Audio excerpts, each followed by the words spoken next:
भारतीय शासन अधिनियम 1919 को हम लोग रेखांकित करेंगे। इस अधिनियम को मॉन्टेस्क्यू चेम्सफोर्ड अधिनियम के नाम से भी जाना जाता है, क्योंकि 1919 के समय भारतीय सचिव मॉन्टेस्क्यू थे, वह वायसराय चेम्सफोर्ड थे, इसलिए इस अधिनियम को मॉन्टेस्क्यू चेम्सफोर्ड अधिनियम के नाम से जाना जाता है। इस अधिनियम के पीछे अंग्रेज़ों की क्या मंशा थी, यह अधिनियम क्या था? इस अधिनियम का जो मुख्य उद्देश्य था, भारत में उत्तरदायी सरकार की स्थापना करना था। इसका रीज़न क्या था, क्यों उत्तरदायी सरकार इन्होंने 1919 में गठित की?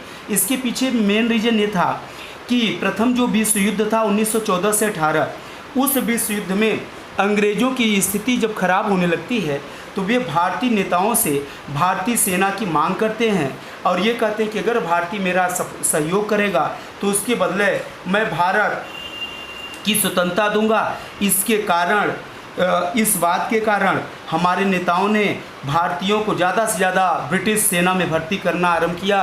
गांधी जी तो इतना ज़्यादा भर्ती करा दिए थे कि गांधी को भर्ती करने वाला सार्जेंट कहा गया।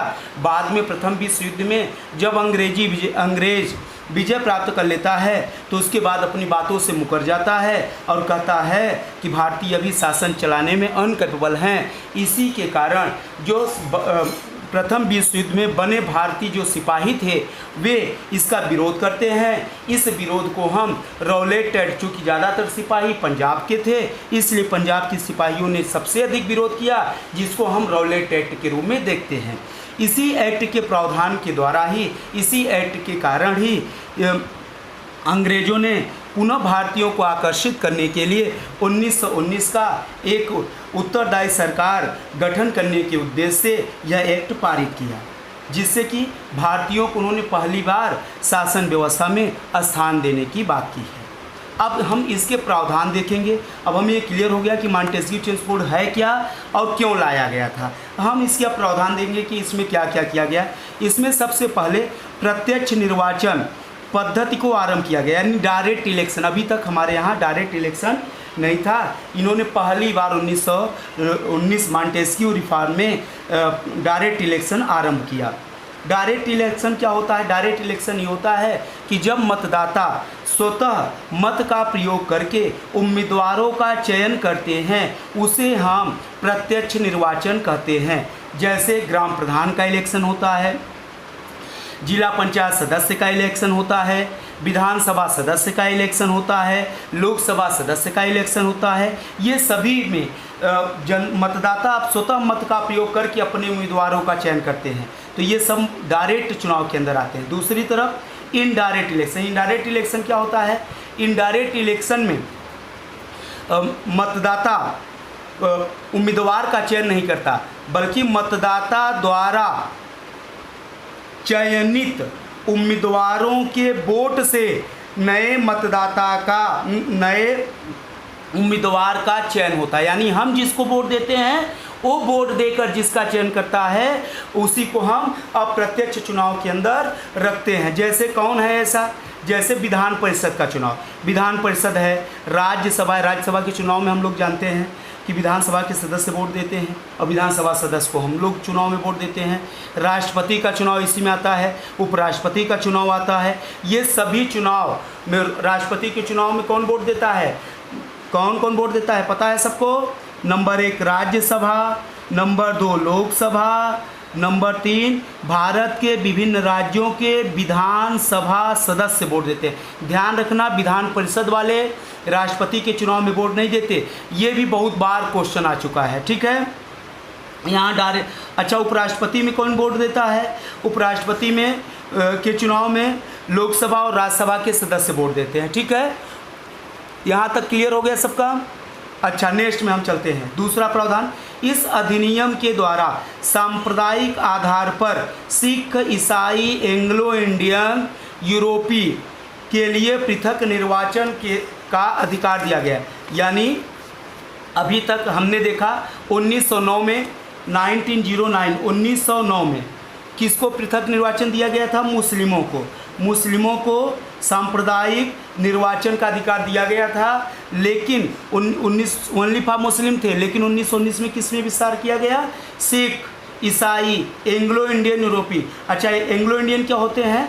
एंग्लो इंडियन का मतलब होता है कि भारतीय और अंग्रेज माता पिता से जन्म लेने वाले संतान, यानी भारत और इंग्लैंड में एक देश का माता होगी, दूसरे देश का पिता होगा, इनसे उत्पन्न होने वाला संतान एंग्लो इंडियन कहलाएगा। उनको पृथक निर्वाचन का अधिकार दिया गया था। किसमें? 1909 में, यानी 1919 में, यानी विस्तार किया गया है। 1909 का विस्तार यहाँ पर हमें दिखाई पड़ता है। अच्छा, इसमें एक चीज़ ध्यान रखने वाली बात है जो हमने अभी बताया, सांप्रदायिक की बात, ठीक है। तीसरा प्रावधान क्या है? इस अधिनियम के द्वारा केंद्रीय व प्रांतीय विषय को अलग अलग किया गया, यानी सेंट्रल के सब्जेक्ट और स्टेट के सब्जेक्ट दोनों को अलग अलग कर दिया गया। केंद्रीय विषय पर केंद्रीय विधानसभा के नियम बनाती थी, वही राज्य विषय पे प्रांतीय विधानसभा नियम कानून बनाती थी। इस तरह से दोनों के नियम कानून को अलग अलग कर दिया गया। चौथा प्रावधान क्या किया गया? प्रांतीय विषय को भी 2 भागों में बांटा गया, यानी जो स्टेट के सब्जेक्ट थे इस अधिनियम के द्वारा 2 भागों में बांटा गया। इसी को हम द्वैध शासन कहा गया। इसको क्या कहा गया? यानी जो प्रांतीय सब्जेक्ट थे उसको 2 भागों में बांटा गया, इसी को द्वैध शासन। द्वैध शासन का मतलब होता है एक ही समय में 2 शासन व्यवस्था। एक ही समय 2 शासन व्यवस्था को हम द्वैध शासन कहते हैं। द्वैध शासन के बारे में हमने प्रीवियस लेक्चर में अच्छे से बताया। द्वैध शासन के जन्मदाता किसे माना जाता है? लियोनस कार्टियस को माना जाता है। द्वैध शासक के जनक कौन है? लियोनस कार्टियस को माना जाता है।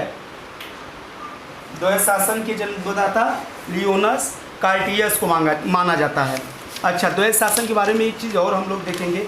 जो प्रांतीय विषय की बात हमने कहा है कि प्रांतीय सब विषय को इसमें 2 भागों में बांटा गया था। प्रांतीय विषय को कितने भागों में बांटा गया था? 2 भागों में। एक हस्तांतरित सब्जेक्ट था, दूसरा आरक्षित सब्जेक्ट था। यानी प्रांतीय जो डुअल गवर्नमेंट स्टेट में दिखाई पड़ती है, इसमें 2 भागों में बांटा गया था, हस्तांतरित विषय और आरक्षित विषय। हस्तांतरित विषय क्या होता है हम लोग उसको देखेंगे। हस्तांतरित विषय क्या होता है? इसमें गवर्नर का शासन होता है, ठीक है। और यह गवर्नर क्या करता है? राज्य विधान परिषद के प्रति उत्तरदायी मंत्रियों की सहायता से शासन करता है।